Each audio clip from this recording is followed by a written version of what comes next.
समस्त को नमस्कार। चलतु आज आउ एक सुंदर स्थान देखा हनुमान बाटिका दामनजोड़ी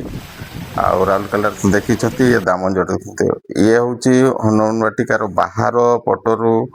गोटे भिडियो जोटा कि हनुमान विग्रह को संपूर्ण गेट सहित रेकर्डिंग कर बहुत बड़ हनुमान मूर्ति है गेट रु पशिला जो मंदिरटा से गोटे बिल्डिंग घर हनुमान मूर्ति तैयार कर एटा हमर फुल टीम रो हनुमान तले आम छिड़ा गोटे फोटो नहीं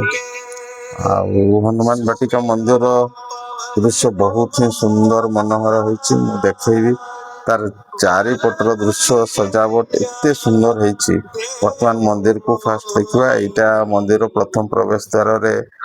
धूप दीप जलियापाई व्यवस्था कराई सम्मुखें जो पशुआ द्वार रे पंचमुखी हनुमान गोटे बड़ प्रतिमूर्ति तैयारी यहाँ है नाट मंडप तापर गर्भगृह रे हनुमान विराजमान करते पटे अन्य देवदेवी बर्तमान आमर टीम समस्त जाकि हनुमान पूजा अर्चना कर आरती कर ये हूँ गर्भगृह देखु हनुमान मूर्ति केते सुंदर भव्य होती ये तार चारिपार्श्वर दृश्य खूब सुंदर भाव सजाई विभिन्न प्रकार प्रतिकृति तैयारी होती गोटे पांडार प्रतिकृति गोटे गेट टाइप कराई देखिले प्राकृतिक मान प्रकृतर देखापी बहुत सुंदर देखा ये जो बगीचाटा देखुं बहुत प्रकार फूल गछ सब लगे यार दुईटी द्वार आम पशिलेटा पूर्व द्वार यहीटा देखो गेटा देखा दूर में अच्छी पश्चिम द्वार ता सम्मुखें भी विभिन्न प्रकार पक्षी प्रतिकृति तैयारी तार चारिपार्श्व एमती सुंदर गार्डन कर विभिन्न प्रकार फूल गछ सब रही मझिरे मझिरे गोटे गोटे घेर करके विभिन्न जीव जंतु हरिण शुकर इत्यादि प्रतिकृति सब तैयारी अति सुंदर लगुच मझवर्षन तो जो जलर स्प्रिंकलिंग होता देखी यहाँ तार बैक साइड रे हनुमान मंदिर बैक साइड गोटे यहाँ मंदिर रही देखु केते सुंदर फूल बगीचा मेंटेन कराई घास माने सबुज पूरा देखा जाउछि किंतु अनाबना नुह ये हूँ जलर पार्क विभिन्न प्रकार पक्षी एठी प्रतिकृति तैयार कराई कोई पक्षी देखु गोटे गचरे से बसाई बहुत ही सुंदर एगुड़ा दृश्यमान होछि एवं ये देखु फूल बगीचा ठीक मझिरे हनुमान मुखशाला संपूर्ण सीधार यहाँ गोटे जल विभिन्न प्रकार स्प्रिंकल होती जड़े माने देवदासी हाथ में अंजुला टाइप अंजुला जल जमी से हनुमान को अर्पण कर पोज रही डिटेल देखा आम कारण एठिकार मुख्य आकर्षण से समस्त से बेसी देखते फटो फटो सब उठे तेणु आम भल भाव निरीक्षण करवा मंदिर पछ पार्श्व यहाँ गोटे बहुत बड़ प्राकृतिक सहाराजी जो जंगल रे परिपूर्ण बहुत बड़ बड़ सबुज गछ सब रही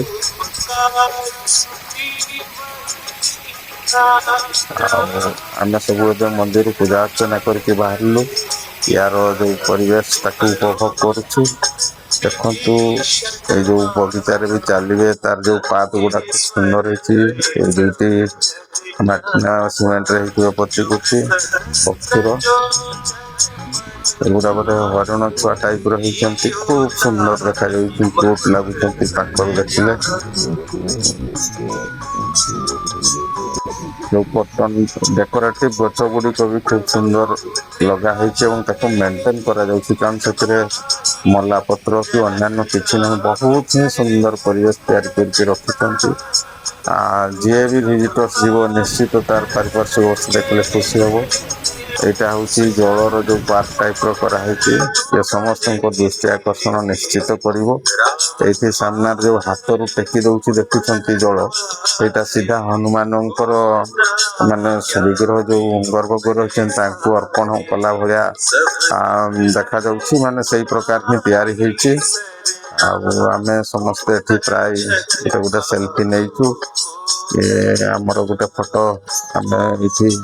ଭିଡିଓ ରେକର୍ଡିଂ କରୁଛୁ। ଇଏ ହେଲେ ଆମର ମୋତି ଭାଇ ଭାଉଜ ଆଉ ହେମାନନ୍ଦ ତାଙ୍କର ବି ଏଠି ଫଟୋ ଉଠୁଛନ୍ତି। ଆମ ଟିମ ର ପ୍ରାୟ ସମସ୍ତେ ହିଁ ଏଇଠି ମନ ଭରି ଉପଭୋଗ ଦେଖନ୍ତୁ ହନୁମାନର ସମ୍ପୂର୍ଣ୍ଣ ମୂର୍ତ୍ତି ଆଣିବା କ୍ୟାମେରାରେ ଟିକେ କଷ୍ଟ ତଥାପି ମୁଁ ଚେଷ୍ଟା କରିଛି। କାରଣ ହନୁମାନ ତ ବିଶାଳ ତାଙ୍କୁ ସେ ଘରର ଛାତ ଉପରେ ହିଁ ତିଆରି କରାଯାଉଛି। ଏଗୁଡା ହଉଛି ସେଇ ପାଣ୍ଡାର ଛବି। ଏଇଟା ପଶ୍ଚିମ ଦ୍ୱାର ଗୋଟେ ବାଜ ପକ୍ଷୀ ଟାଇପ ର ବହୁତ ବଡ ପକ୍ଷୀ ତିଆରି କରାଯାଇଛି ଦୁଇଟା ସେଇଗୁଡାର ଛବି। ଇଏ ହଉଛି ସେଇ ମନ୍ଦିର ସମ୍ମୁଖରେ ଯୋଉ ଜଳ ଆଉ ଉପରୁ ସ୍ପ୍ରିଙ୍କଲ ହେଇକି ପଡୁଛି ତାର ଗାର୍ଡେନ ଟାଇପ ର ହେଇଛି ତାର ଦୁଇ ପଟେ ତଲା ପଥ ସୁନ୍ଦର ରହିଛି ଟାଇଲ ବସି ଅତି ସୁନ୍ଦର ଦେଖାଯାଉଛି।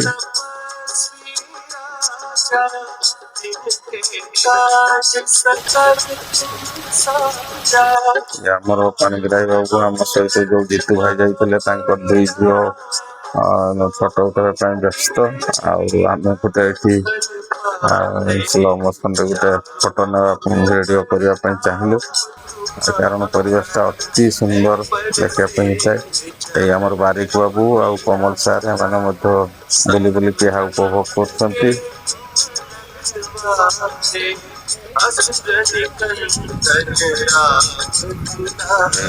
ଆଉ ଦୁଇଟା ପକ୍ଷୀ ମାନେ ଯୋଉଆଡେ ଦେଖିବା ଗାର୍ଡେନ ର ଏମିତି ପ୍ରତିକୃତି ସବୁ ତିଆରି କରାହେଇଛି ବିଭିନ୍ନ ପକ୍ଷୀଙ୍କର ବେଶୀ ଅଛି। ଆଉ ଇଏ ହନୁମାନଙ୍କର ବହୁତ ବଡ ମୂର୍ତ୍ତି ଆମ ରାଉରକେଲାରେ ବି ଏମିତି ହନୁମାନ ବାଟିକା ରହିଛି। କିନ୍ତୁ ଚାରିପଟେ ଅଲଗା ଛୋଟ ଛୋଟ ମନ୍ଦିର କିନ୍ତୁ ଏଇଠି ତାର ଚାରିପଟେ ଅତି ସୁନ୍ଦର ପ୍ରାକୃତିକ ପରିବେଶରେ ବିଭିନ୍ନ ପ୍ରକାର ଗଛ ଆଉ ପଶୁ ପକ୍ଷୀରେ ସଜା ଯାଇଛି। ବହୁତ ମନୋହର ଲାଗୁଛି ଯଦି ବି କେବେ କୋରାପୁଟ ବା ଦାମନଯୋଡି ଯାଉଛନ୍ତି ଏ ହନୁମାନ ମନ୍ଦିର ଯାଇକି ଦର୍ଶନ କରିବେ ପୂଜା କରିବେ ବହୁତ ଶାନ୍ତି ଆସିବ। ନମସ୍କାର।